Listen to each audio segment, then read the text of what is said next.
Hello, you wonderful explorers, and welcome to another episode of the Psychic Explorer. I hope you're well. We in the UK are only a couple of days away from the clocks changing, which means we are springing forward, which means only one thing, it's getting lighter in the evening. Now, I'm all for long, dark nights by the fireside, but I think I get to this time of year and I'm like, right, I'm ready, let's go for it. The natural new year has begun. The spring bulbs have been out for a while and there's more to come. And the weekend after next is Easter. And although I put no stock in that whatsoever, it does mean I get to eat some chocolate without being told off, which is always quite nice. Have I got a wonderful, and I mean this, just a beautiful conversation for you to listen to today. AnneMarie Pisano is a wonderful, wonderful individual. I met AnneMarie in an online circle that I started to attend a year or so back now. And AnneMarie just has this wonderful aura, this feeling of wanting to look after people. At least that's a feeling that I get from her. And she's so welcoming, she's so lovely, she's so friendly. AnneMarie is a developing medium, but she reads tarot primarily. And I found her on Instagram and I added her. And there was one evening where I was just scrolling through and I saw one of AnneMarie's reels. And it was 9 minutes long. And yes, it was long, but what she had to say was so full of wisdom, was so inspiring that I thought I need to reach out to her some more and get her on the podcast. So I did that. I reached out to her and AnneMarie very kindly agreed that she would come on and share her story. You have already heard this year me talk a few times about some experiences that I've had recently. You've heard Rob talk about different elements and different aspects of the soul.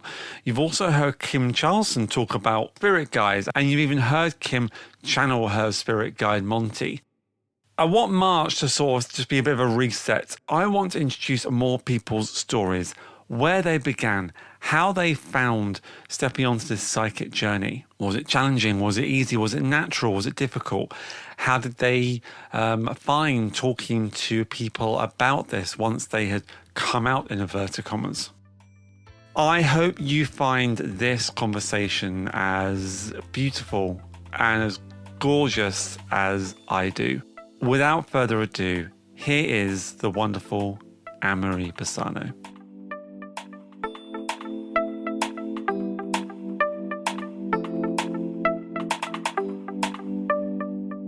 AnneMarie, thank you so much for coming on to this episode of the Psychic Explorer. How the devil are you, my lovely? How are you? I'm really good. I'm really excited. This is a really good opportunity. Well, I'm really honoured that you said yes. You put out a reel a week or two ago, and it was 9 minutes long, and I was really captivated by what you had to say. The way that you experience mediumship and spirituality, I was really captivated by how you explained yourself. So I really recommend listeners to go and check out your Instagram page, and we'll give all those details at the end of the episode. But to go and have a look and to search out that 9 minute monster reel, because it's a monster reel, but it was really, really good. Actually, before we get started, just quickly on that, what made you do that? What made you put that reel together? That's a good question. And thank you for being the only person that listened to 9 minutes of me going on and on. No, I'm sure more did. So I'm not a content creator. It was just one of those moments where it was a light bulb moment, and I was having some thoughts about where I am in my development, my mediumship development, and I just wanted to put my thoughts together, and I thought, let me just throw this on like a video, because it might be something that I can use if someday I decide I want to put some real content out there. And it was just a moment where my thoughts just came together, and I just spoke from my heart. And yeah, mediumship is a journey.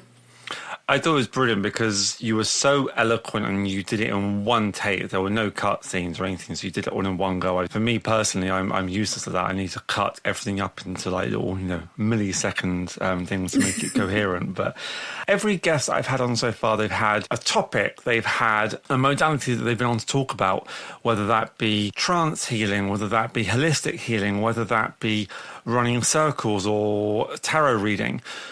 I want to go back to basics and I want to find out more about your journey, AnneMarie.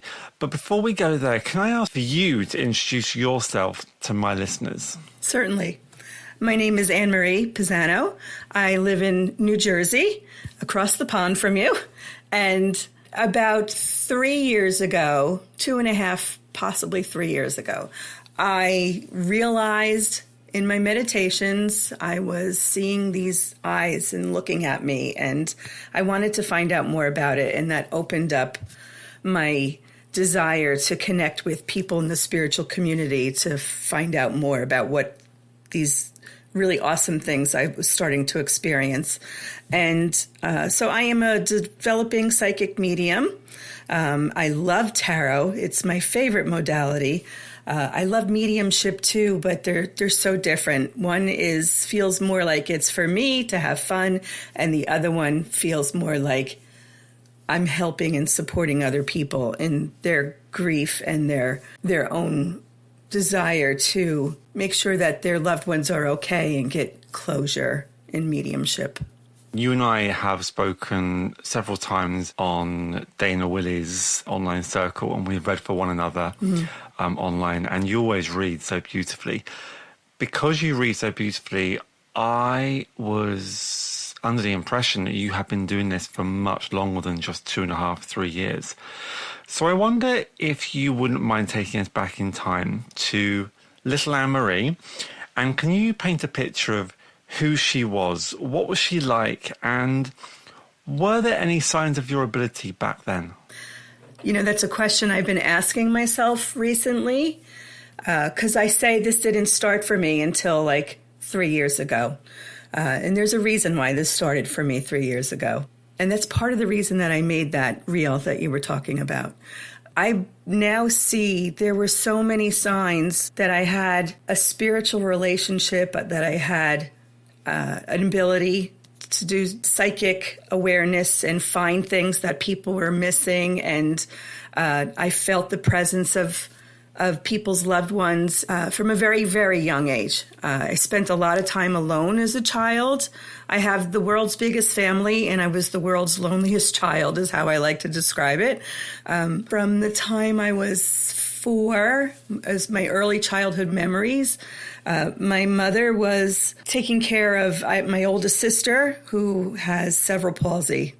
And it was very difficult, and it was very hard, and there wasn't a lot of help for her available then. And she was also pregnant with my youngest sister, and my mother became very ill, and she was on bed rest for 9 months. And my 4 other sisters, there's a total of 6 of us. So my other sisters were just kind of in school already, so they had people to help take care of them and get them active in things, where I was home and very much alone. So I had a very, very good imagination. People have always told me that I'm very creative and very artistic. And so I was kind of left to my own devices to find playmates and entertain myself. And I loved to do it outside. I loved flowers, and I loved watching the animals and the creatures. And I felt that I was connecting to trees, and they had a soul, and they could communicate with me. And I could see colors in the flowers that nobody else could see. My husband he laughs at me still that I can see these colors, and he has no idea what I'm talking about. So I was very creative and very lonely. So I feel like that's when this all started for me. You mentioned you had a big family, and I know from speaking to you previously that you were raised Catholic in an Italian-American household. I wonder how your experience with that as a child influenced your relationship or shaped your relationship with spirituality today. It did affect me, but not in the way you would think. So my mother when she was coming out of school, she was raised in a much more religious way than she raised us. And she was going into the nunnery to become an ordained nun. And shortly before she was supposed to take her oath, she had an epiphany that there was something else for her. And she decided not to take her oath to the faith of the Catholic Church. And she married my dad. And then they had these 6 daughters. So she did raise us Catholic. We would go to CCD, Catholic, that's a Christian class, every week. And we did go to church every Sunday. And I hated it. I couldn't understand how at home we talked about God being this being of love. And in church, they told us that we were all sinners and going to hell. And it made no sense to me. It makes no sense to me. No. And I questioned all the things about the Bible. And I felt like I believed that there was a purpose, that these stories were written, and I do believe that they're stories, and I also believe that none of them or these people are real. I think they're supposed to be stories about astrology, and I have books and things about that where we can discuss another day. And I realized that church was not for me, that I believed there was a higher power because I felt it in my heart. I felt that love and support around me, especially throughout my lonely and scary times as being a child. And I kind of developed that on my own, just by meditating and listening to this inner voice that I felt was coming from a higher place. So I learned that religion wasn't for me by being brought up in a Catholic family. When you say meditating, do you mean that as a child you were meditating, or does that word mean something different to you than the traditional sitting down and closing your eyes?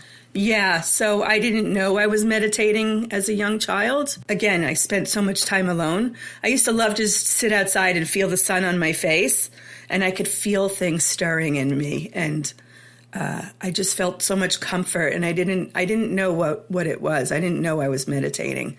Now I know I was meditating just instinctively my whole life. So you're this little girl, and you are meditating, and you are in touch with this presence, and you are curious about your spirituality. How do you get to lose that connection? Where does that connection go, and how does that happen? Trauma, absolute childhood trauma.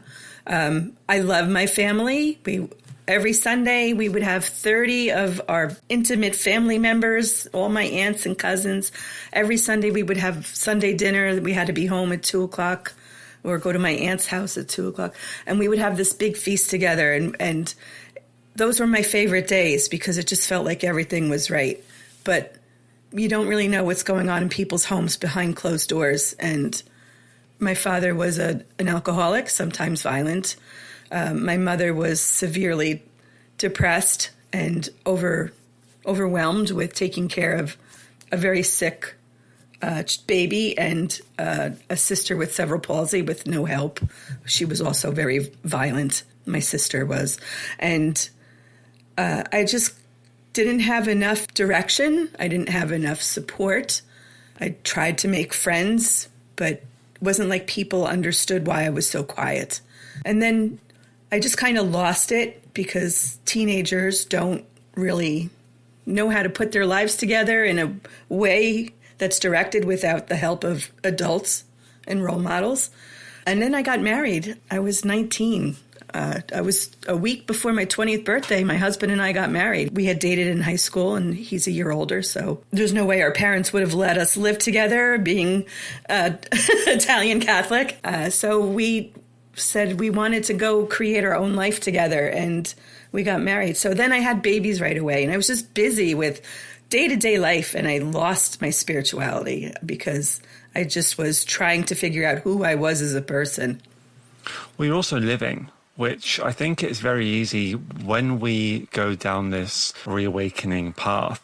It's very easy to beat ourselves up and say, oh, why didn't we do this? Why didn't we do it? But actually, my belief system says that we are here to either experience or learn lessons. And we can't do those things without living and without making mistakes. So you were living your life. Would you mind sharing what sparked your awakening or the moment things for you began to shift? That's exactly how I saw it. I was starting, when I got married so young, I was starting to live my life for the first time. And my goal was to love my children and make them feel that life is special and that they were special. And so my main goal was to be not like my mother. I wanted to be the least like my mother I could possibly be. And I loved being a mother. I loved every moment of it. And it healed me. It definitely started this healing process in me that I found my self-worth and something that I felt I was really good at. And I remember when the kids I have 4 children. And I remember my husband and I found this meditation center nearby, and I really wanted to go because now I knew what meditating was, and I wanted to get back into it and find something that was spiritual for my family, my children, that wasn't a church. And this very much fit that. When was this? How long ago was this? Oh, geez. That was in the early 90s. Okay. Yeah. And it was a great little community that we found there. And we would meditate with this group, and the kids would go in the kids' room and they would play and hear stories about the way I felt spirituality was supposed to be, which is it comes from within. It all comes from within you. It's not external. Anything that's external is someone else's ideas and opinions. There's no fact to that. So this really helped me understand that I was on the right track. I just needed somebody to help me put this whole thing together. And I loved it. I loved meditating. I loved the talks that we would have about how meditating was affecting us. And then so we did that for a long time. We were there probably...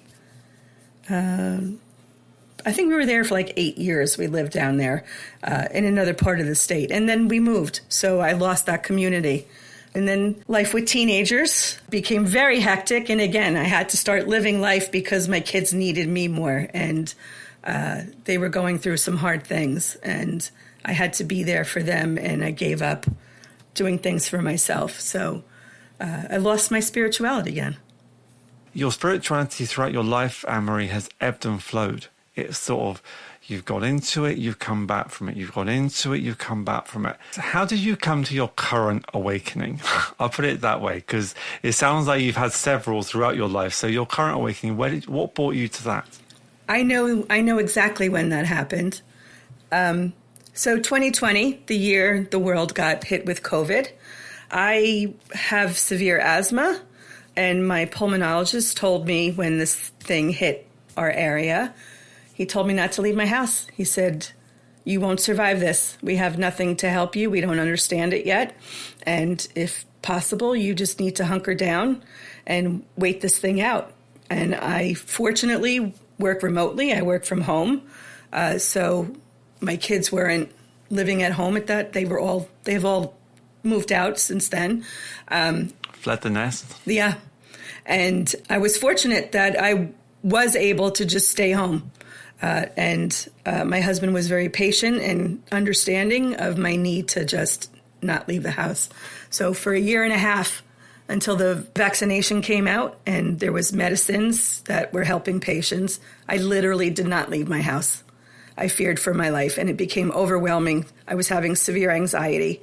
I was so afraid this thing was going to get me. I didn't even go to a grocery store. I would go outside and get some fresh air, and I would come back in.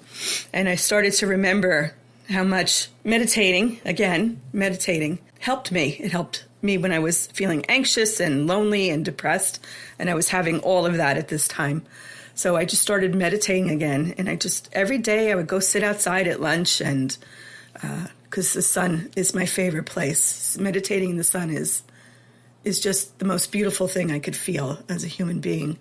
And I would go outside and I would meditate, and I started to feel better. And then 20 minutes turned into 30 minutes, and 30 minutes turned into 40 minutes. And then I was just meditating an hour every day. And then there were days where I could just sit out there and just not even watch the clock. And I could sit out there for hours. The weather got warmer, and I would punch out of work early. I could get my work done and I'd be able to punch out of work early, and I could sit there for hours. And I just started to feel so different. Like there was this spark in me that started to come back, and I started to trust that I was going to be okay. And I started getting back out there and seeing people and going to restaurants again. And I just felt safe, and I knew I was going to be okay. And I trusted that medicines were coming in. And in my meditations, I started to see these eyes, and they were blinking at me, and the eyes would move, and they were different colors and shapes. It wasn't just like I was seeing an eye, like a picture of an eye. Mm-hmm.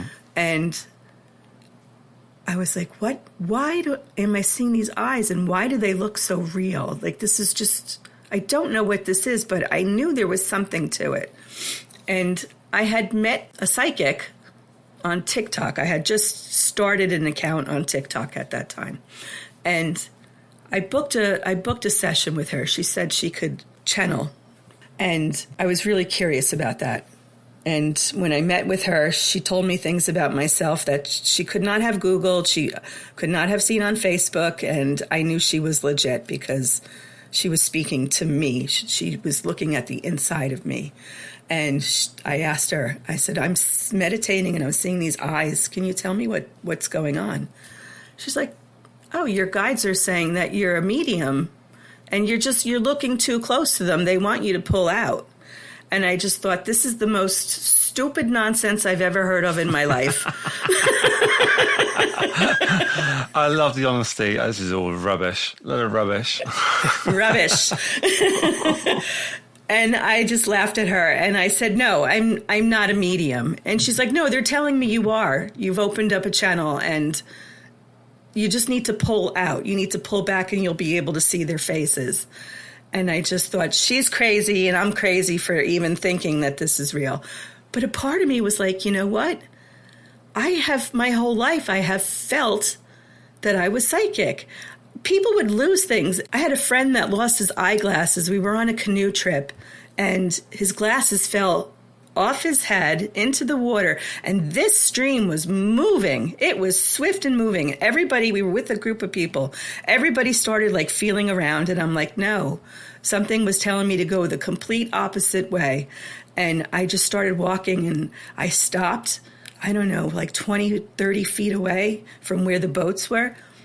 And I just patted with my foot and grabbed something with my toes, and I pulled it up, and it was his glasses. Wow. And they were like, how did you find them? I said, something told me that I needed to go look over there. And I have found people's jewelry in a field, like a big baseball field when we were playing. I could find a piece of jewelry in the grass on a big field. Like, I've always been able to do things like that. I need to book you for when my other half loses his keys, because it's constant. Sorry, let me just get AnneMarie on the phone, but 1 minute. Yeah, I have an ability to find things that are important. There has to be like a sense of urgency. On TikTok, I'll go on and people will be doing they hold a crystal or something in their hand and they're like, okay, tell me what I'm holding. And I have no connection to that. It's an inanimate object and I cannot feel it. There has to be an emotional or sentimental connection, and that's what works for me. So I feel like I've always had this ability, but I just didn't know it was something I could tune into and develop. So I continued meditating, and I was like, okay, is this real? I'm going to try to like bring these eyes in and zoom out. And the first time I made a real connection, and this was right after 2020, this was like probably the end of 2021, my husband and I were going to meet some friends at a restaurant to see a soccer game. And I said, okay, I'm going to sit here and meditate before we go, and I'm going to ask my guides to show me who the server is. I want to show me what the server looks like when we get to the bar. And it took me like 5, maybe 10 minutes. And I got a clear picture, as clear as a video could possibly be. It wasn't just a foggy image like we get in Mediumship. And I saw this young man with dark hair, and he was handsome. It was short, and he had blue eyes, and he was wearing a dark blue like polo shirt. And I was like, oh, I see a young man. Like, this is I couldn't wait to get to the restaurant to see if that was going to be my server. So we get in the restaurant and we pop 2 seats up at the bar next to our friends, and the bartender comes over and asks us what we want to drink.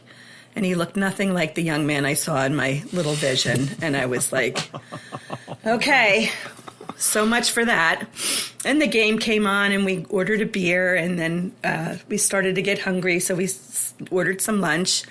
And I'm talking to my friend next to me, and over my shoulders, this hand comes and puts a plate of food down, and I turned to say thank you.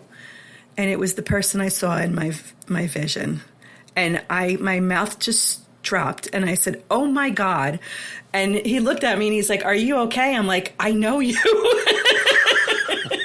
And my husband's looking at me. Lady, I'm like, you never don't know mind. me, lady. It's like, never mind. And I was just so excited. To the T, he looked exactly the way I saw. And that was it. I was determined from that point on that maybe I am a medium. Maybe there is something here. And that's when I started my development. I think that's a really interesting story, because that says so many things on so many levels. We, as mediums and psychics, have this expectation of ourselves, at least I do of my own self, that we need to be spot on. You can be spot on, but not in the way you think you are. Yeah, and that's why I love that you're doing this podcast, because it really dispels the truths about what it's like to be a psychic medium, and especially a beginner. That's why I wanted to do this, because I'm not a professional. I'm not the world's best reader. I do a good reading. I can connect, but I feel like there's so many more people who are just like me, like fascinated by the spirit world, kind of thinking maybe I can do this, but you don't know how to get started. And I just want you all to know you can. You can. You don't have to be born with this. That is such a mistruth.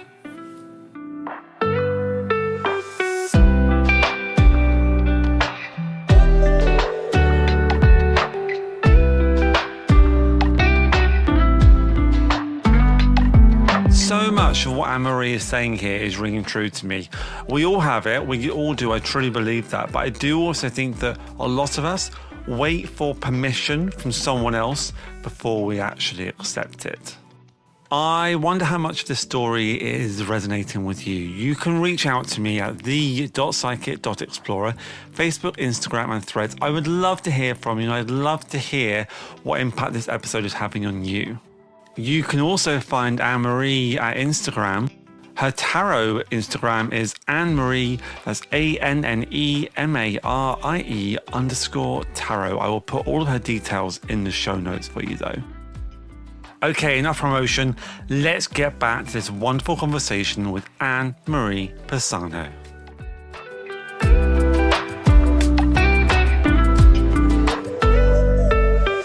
So before your awakening, AnneMarie, what was your perception of psychic and mediumship work? I was always fascinated by the psychic world. And in my family's falling out with religion, my mother tried to bring some new age kind of thinking, and it was all very new at that time. We're talking, the 70s and the 80s. It was all very new and different thinking. And we tried to connect with people that had more of a psychic and new age kind of thinking. And some of it resonated for me, some of it didn't. And resonated. Did I just say resonated? Resonated. I know what you mean. It's fine. We know what you mean. Some of it resonated and some of it didn't. And I'm glad. I'm glad that I learned to trust my own instincts, because I'm seeing too many people trying to get into the spirit world, and they're taking every person they see on TikTok or in books or videos, they're taking everything they say as these people have some sort of power in Bible that I don't, and I'm going to believe them. And Don't do that. Trust yourself. This is inner work. It's not external work. And I really loved trying to figure out what was real for me and what wasn't. And I started going to, we have a spiritual shop in this cute little town where I live. And they had circles where you could participate in a circle. And there's like a crystal bowl meditation, which is my favorite. I actually want to get a set of bowls. And they would ring the bowls, and each bowl stimulates a different chakra in your body. And boy, the things that you can experience in that session is just mind-blowing. And it really is a way to open up your awareness. And I would go to the crystal bowl meditations, and I would go to these sessions where there were psychics there, and they were talking, and I'm like, God, I wish I could be psychic. I wish I could do that. And they would do mediumship readings, and I just thought, this is it. This is the spiritual world that I'm looking for. And I loved it. But none of them ever said that you could be taught this. They all said that they were born with it, and I wanted more. I wanted more. I wanted to learn more. I started reading books, from Gandhi and all of these beautiful spiritual leaders. And I just thought how lucky they were. I didn't think how lucky I am that I could open this. I didn't know it was something I could develop. So for you, it was almost something unobtainable. It was something you admired and something you sought and something you had felt connection to, but it was unobtainable to actually put yourself in that same position. Exactly. And now we know different. Now we know different. Now we know different. It's for everyone. Everyone, I strongly believe that everyone has this within them. It's just a case of how deep is it buried. Some people it's buried really deeply. Other people it's just a scratch beneath the surface. So it's so true. And it's not a straight line. Mm-mm. It's a roller coaster, and it's a windy road, and there's forks in the road, and 100% of this is personal development. 100% of this work is your own personal growth and healing. And the icing on the cake is that you open up spiritually. But it's not a straight road. It's different for everyone. As your own journey has showed, the ebbs and flows, you will go into it, you will come back from it, you will go into it, you will come back from it. I've got one friend who, she's been doing this for years, and she says every few years she goes right into it, and then just life takes over and she comes back from it. But there's always that connection. There's always still that connection. It sounds to me, AnneMarie, and from what you're saying here, that you've always had this connection. This has not been something you have hidden. It's not been something that has been sort of shamed out of you. You've always been quite open. When you went to find this meditation community, it sounds like you and your husband were involved in that, and and the kids were involved in it as well to a certain extent. The question I've got here is, how did friends and family respond to you when you began developing your abilities? I would imagine your husband was open to it and good with it. How about other members of the family and other friends who aren't so open to this? You can cue the crickets chirping right here. I was shocked. I was really shocked. I came out of my little woo closet immediately to my family. My husband, then that first moment till now and into the future, he totally supports me. He loves this for me. He sees how it's helping me heal and grow and change. And I'm finding my purpose again after losing my kids, right? They left the house, and being a mother was the most important work I've ever done in my life. And I lost that. And this came to me at a time when I was so lonely, and it changed me. And my husband loves it. He asks me questions. He loves hearing about my readings and the work that I'm doing and the lessons that my mentors teach me. And I'm like, I'm going to tell everybody. I'm going to tell everybody that this is amazing and they can do it too. And it was like crickets chirping. Growing up and going to these meditation circles and going to these spiritual circles and these mediumship circles. My sisters were there with me, and I thought, they're going to be so excited, like I'm doing this. And I don't think they believe me. My one sister does. She's the only one that asks me questions and how's everything going? She's like, you're changing so much. I can see you're so peaceful and you're so calm now.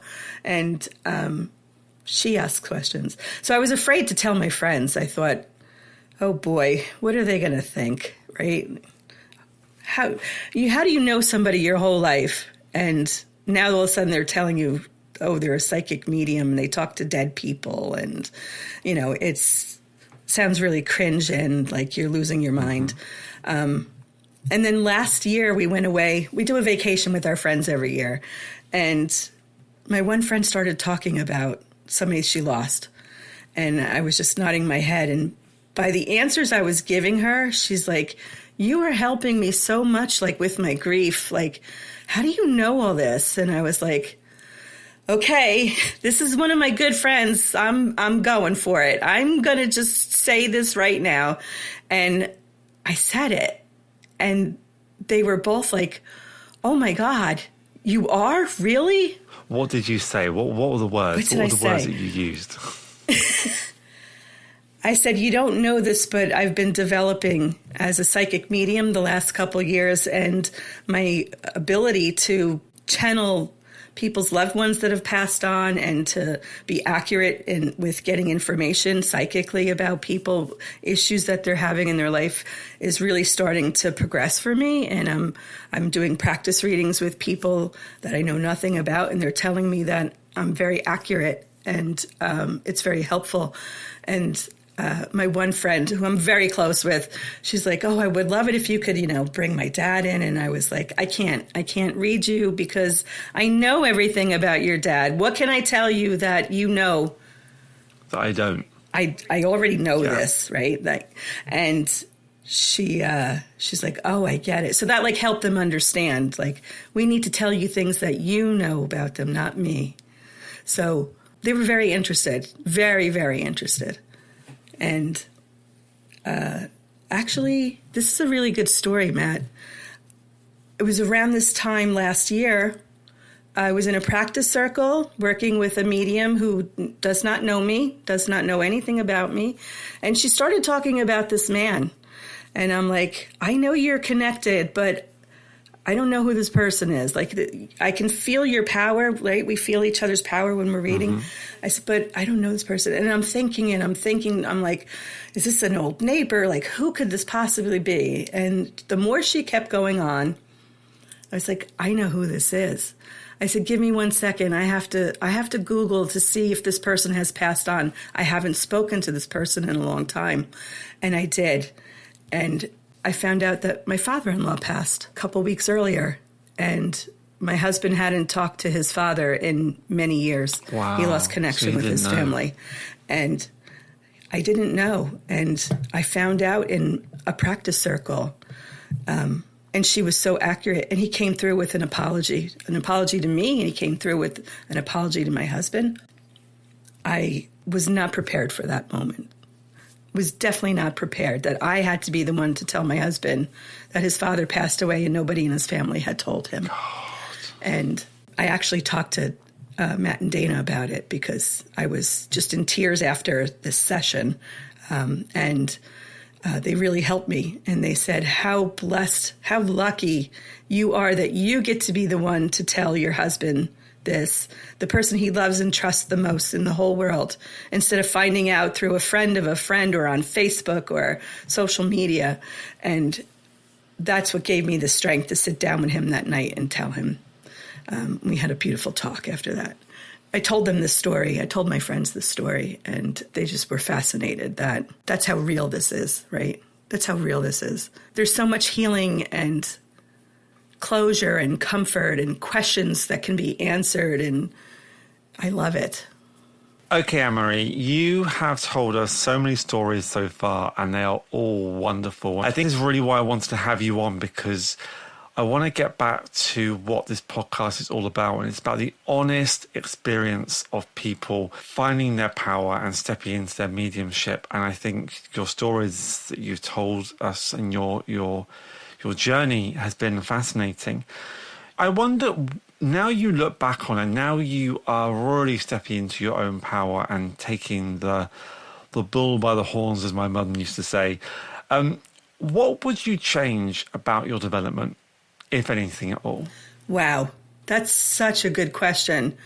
On one hand, I want to say I wouldn't change anything because I needed to have these ups and downs and different paths splitting in front of me and questions. And I wouldn't change it because it taught me to trust myself and it taught me to be less reliant on the opinions of other people.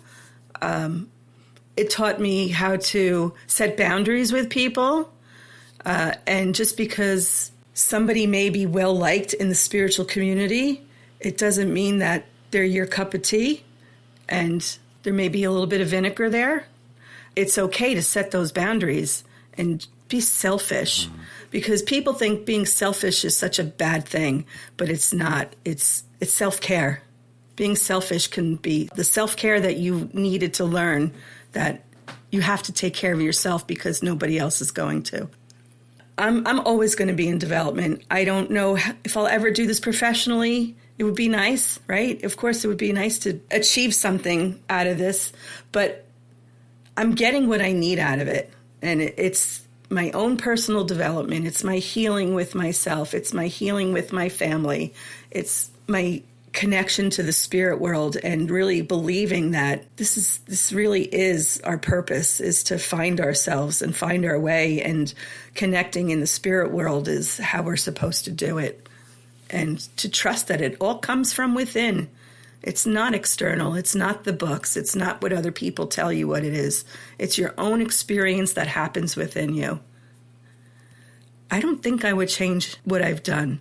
I've made mistakes. I've trusted the wrong people. But the majority of the people that I have met and now consider to be good friends who are doing this work with me, and I'm supporting them and cheering them on, and they're supporting me and cheering me on, I wouldn't change it. I love them all.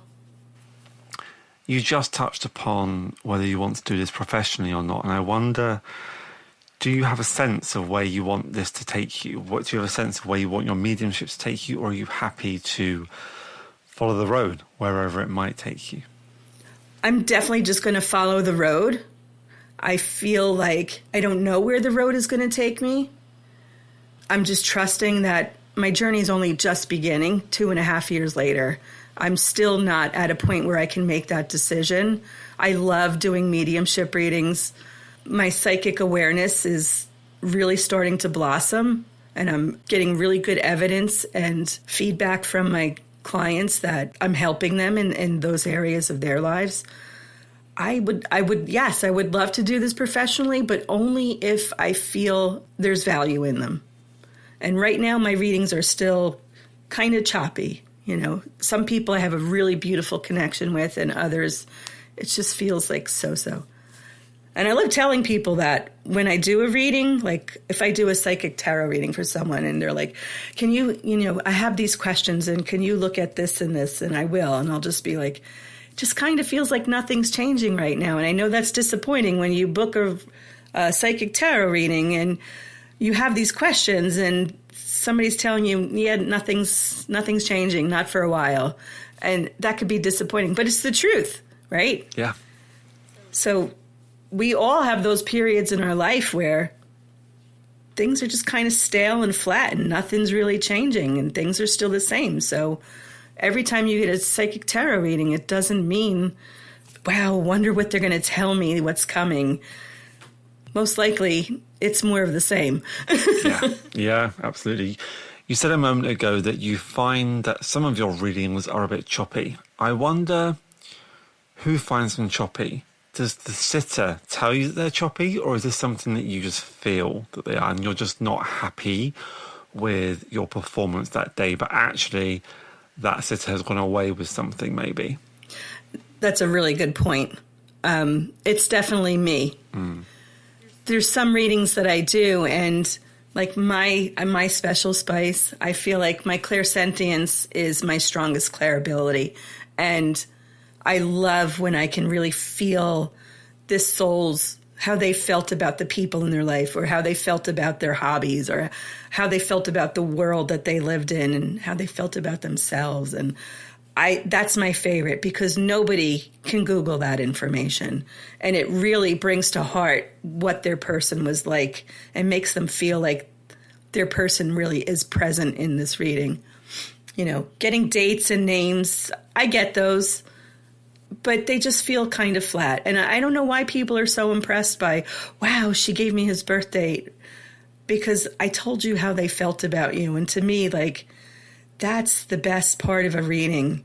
You get to have that closure, and you know how they felt about you. And you also, if you had done something that you wanted to apologize for, you now get evidence that they know why you did something or said something the way you did. And there's this little bit of healing that happens. You know, the person having a blue car and blue eyes and their birth date, those are fun facts. But I don't see there's any opportunity for healing and closure in getting those little facts. So they're good support evidence of getting a thorough reading. So when I say choppy, I feel like the days where I really feel somebody's heart and soul of what mattered to them and who mattered to them, those are my best readings. And if I could have every reading be like that, I would quit my job today and be a professional psychic medium.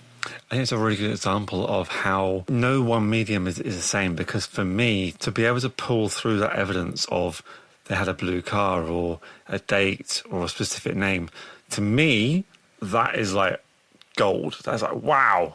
I totally get what you're saying, because I love having those heart-to-heart readings as well. And I find that my oracle card readings, they do tend to be more heartfelt and more emotional. Now I think about it, I put myself in the sister's position. If I'm doubting, if I'm skeptical, I want to know proof that this person is talking about stuff that there's no way they should know. So for me, to be able to bring through that evidence is key. But it needs to come with a message. It needs to come with that emotional message as well. So that once you're like, okay, great, yes, that this person is here because they're saying the stuff that proves they're here. But that's empty without any emotional message. Yeah. And it's all important. Every piece of evidence a soul brings through is important. They're bringing it through for a reason. And as a medium, we have to trust that saying that blue car may not mean anything to us. Like, that just sounds so mundane and boring. But when you see the person's reaction, I did a reading, and the only piece of evidence I got, I had this lovely young woman. I was doing spirit-led. I was just bringing any spirit forward, and I connected. I got a little bit of his body, like what he looked like, just a tiny little bit. And she's like, yeah, he looked like that. That I know who that is. And I said, okay. I said, I feel very fatherly. I feel very protective of you. And she said, yes. And I knew this was her father at that point. And I just had my eyes closed. I said, I'm so sorry. I'm not really getting anything. The only thing I'm getting is he's showing me an orange hat. And that was it. She broke down in tears and grabbed her heart, and she just sobbed uncontrollably. And then I completely lost my connection. And I just said, I'm so sorry. I'm just not bringing anything through. I felt like I was starting to connect. And she said, AnneMarie, that's the only thing that I wanted today. I knew you were real and that you had my father if you just said orange hat. And that's when I learned to just trust that the evidence is for our sitter. It's not for us. Excellent story. And what I said a moment ago before is not to put evidence on a pedestal. It's just to highlight the difference in mediumship and the difference every single reader brings to the table. I think, and that's what I love about it. Everyone's different. Also just highlights that not every sitter is going to gel or blend with their reader. You need to connect with your person. And sometimes we don't do that with our sitters and with the readers, and they need to be on our level. Yeah. You know, we met in Matt and Dana's circle. And I'm so grateful I started with them, because everything that they've taught me has come true. And I just learned to trust that I was in good hands and they weren't taking me down some path that wasn't meant for me. And over the last 2 years, I have really learned to just trust that they know. They know because they've done it. They know because they help other people do this. And I lost my train of thought.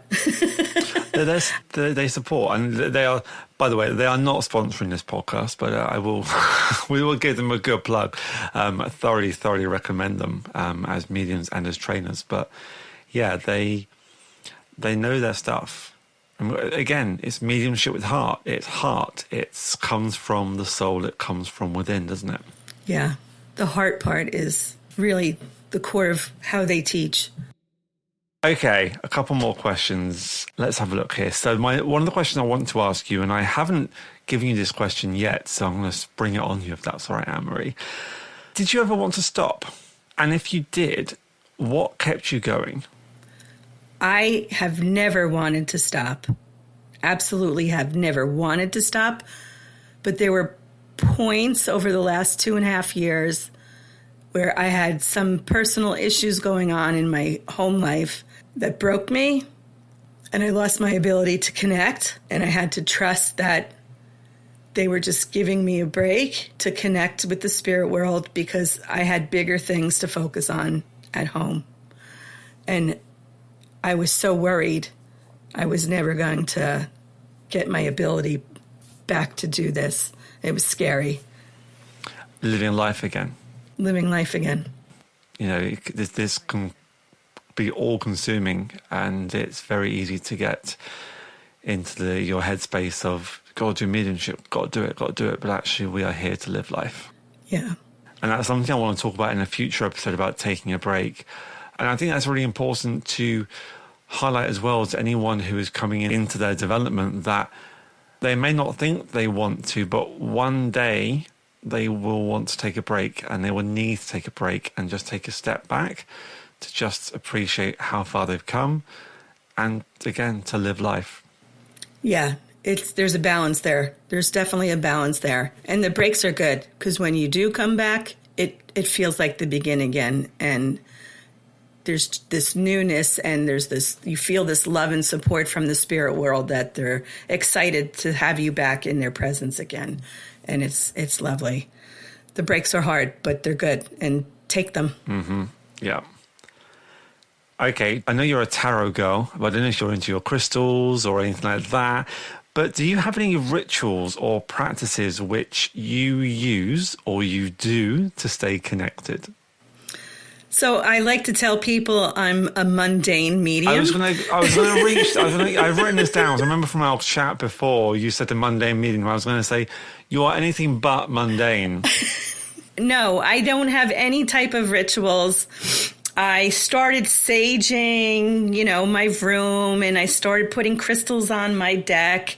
And I just realized you don't need any of that. You don't need to do anything that's ritualistic. If it makes you feel good, fine. But if you're using it thinking, I have to cleanse my deck, and I have to sage my room, and I have to, meditate with crystals and make moon water and all that fun woo-woo stuff, it's not necessary.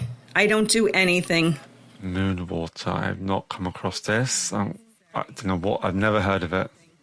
You put a glass of water out in the moonlight, and it's supposed to give you moon energy. Oh, right. Okay. I don't know. Sounds fantastic, doesn't it? I've not heard that one yet. Blimey. Can I get mine on the rocks? Yeah. Distilled moon water. No, I don't do anything with rituals. Your intention is all you need. The spirit world knows your intention. And sometimes in the middle of reading, I will grab a second deck, or I'll just decide, I want to use this other deck for some reason. And, I don't know. I don't believe that you need to do anything. And I'm the biggest skeptical of pendulums.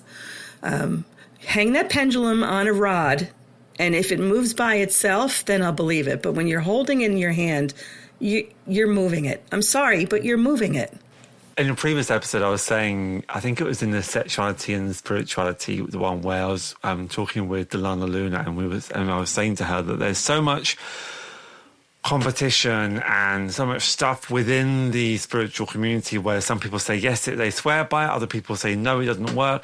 There's so much stuff within it that you don't need to take it all. You just take what sits with you. Some people might not even, tarot cards or oracle cards might not resonate with them, but something like a pendulum or moon water might. But yeah, it's just about what works for you, isn't it?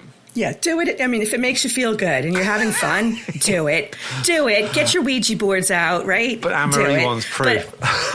I want the proof. I want the proof. I've said this to other mediums before. When you play with a Ouija board and you're both blindfolded, and it makes sense, the thing moving, the planchette moving around, if you can make a cohesive message out of that, then I'll believe it. But do it blindfolded. So I wonder what your thoughts are on something like dowsing rods. No, that's a no. Really? No. Interesting. Same thing. Their hands are still moving.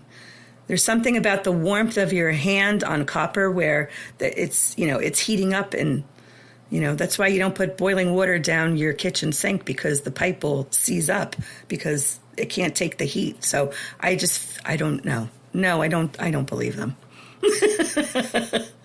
All right. Final question for you, AnneMarie, then.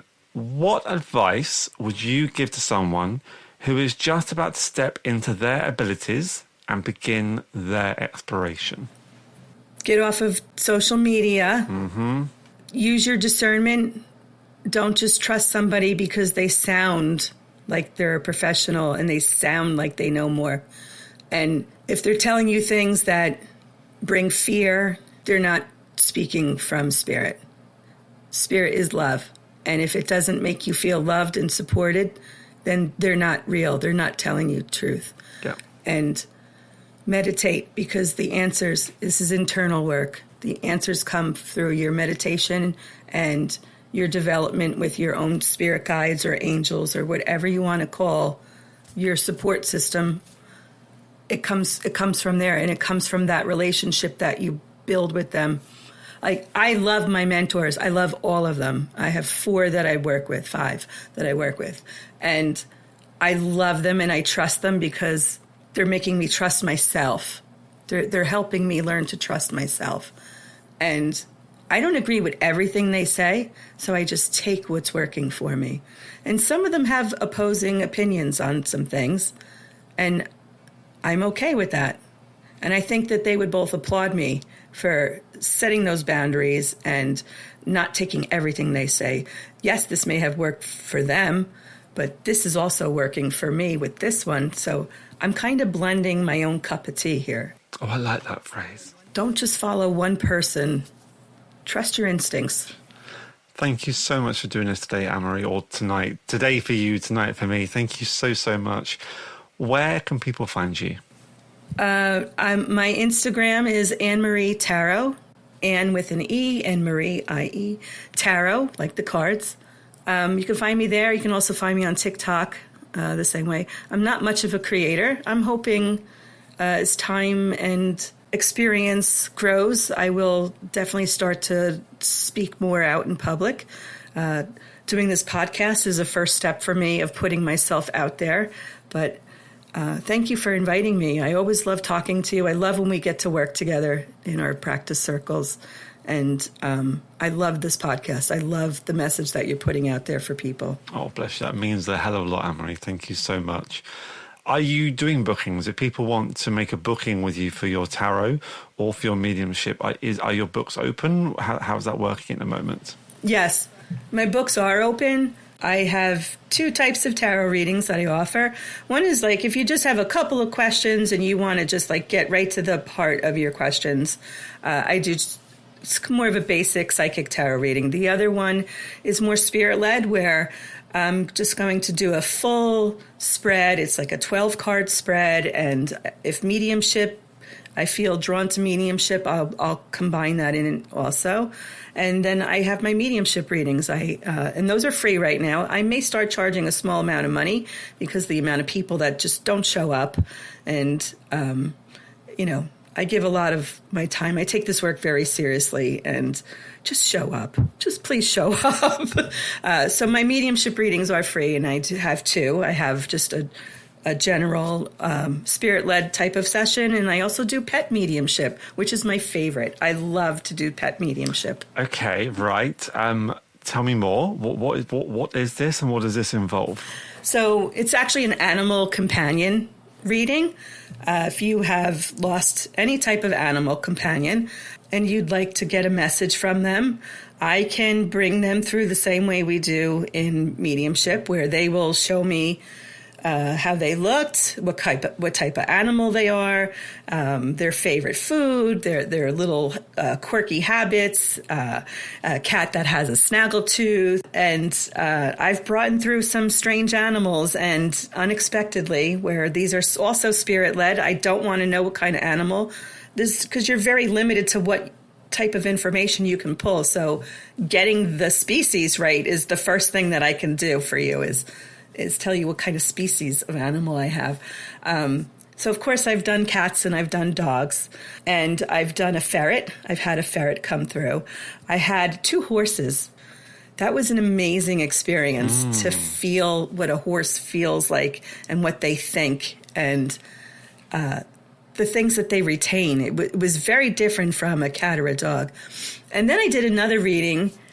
I couldn't see the animal. I said, I just feel like I have something really cute just snuggled up here in my neck, and there's something about it's just, I don't know if this is a kitten, but it doesn't feel like a cat to me. And I'm like, this cute little thing is just curled up on my shoulder, and I'm just kind of like taking my finger and winding it around its little tail. I said, does this make sense to you at all? Because I couldn't see what kind of animal it was. And she said, yes, I had a pet rat that died, and I nearly lost it. I said, now I know why they didn't show themselves to me, because I would have freaked out. I love it. And you call yourself the mundane medium. I think you need to come up with a new, more realistic nickname, AnneMarie. That certainly does not suit you at all. Thank you so much for sharing all that. I will put all of your contacts in the show notes. So if listeners want to reach out to you, they can do so. Thank you so much also for your kind words for me. I really appreciate that. It means a heck of a lot. But you've done so well today, and I mean that. I don't mean that in a patronising way. I know that this is not something you would normally do. So when you said yes, I was really grateful that you did say so. So thank you so very much. My pleasure. This is a wonderful experience to get to talk to you so openly, and I hope everybody, especially mediums in development, I hope everybody listens to your podcast, because I get a little spark and I get a little bit of knowledge every time I listen. Oh, bless you. Well, thank you. Take care, AnneMarie. See you soon. Thank you.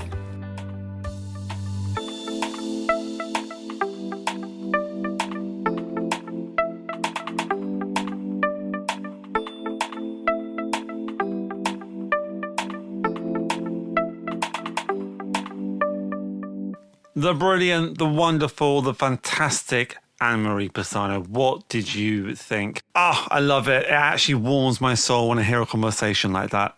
I don't always appreciate it in the moment. I always come downstairs after a conversation and say to Simon, oh, that was so lovely. I've really enjoyed that. And I remember doing the same thing when I came off the call with AnneMarie. And I re-listened to this conversation a few weeks ago now, and it just made my soul sing. I thought what AnneMarie had to say was just glorious. I just counted it up, and AnneMarie is the 13th guest I have had on the Psychic Explorer. I honestly never thought I'd get past like episode 5, and I can't believe I'm already on episode 32, and AnneMarie was my 13th guest. Love to all my guests. Thank you so much. Now, I really hope you are enjoying these different perspectives that I'm bringing to your ears. The variety of guests that I've been able to have come on as guests are in my circle, as it were. There's only been a couple of people who have been sort of outside of my circle. And I've really enjoyed speaking to these people, trying to understand their different perspectives, where they come from, because we all come to this from a very different point point of view in a different place. And that difference in place can make everybody's mediumship or everyone's psychic work or everyone's understanding ever so slightly different. And I think that that is beautiful in its own right. The next guest episode is going to be another really beautiful conversation with another American friend. You are having lots of Americans on this year in 2026. Kim and AnneMarie are in good company because next guest episode is going to be Nat Lockett. Nat's conversation is just stunning. I really, really recommend you listen to her. If you haven't already, I really suggest that you subscribe to the Psychic Explorer. You tap on the notification bell so that when a new episode drops, it goes straight to your phone. Doing that also helps promote this podcast to other people, to new listeners. And as I said before, that is not my priority. My aim of this podcast is to bring you my honest journey, mine and other people's honest journey about how other people walk this path. So if that one subscription does help someone else find these stories, then know that you are a part of something good. Right, I will love you and leave you there. Have a wonderful rest of your day, and I will see you next time. Take care, guys. Bye.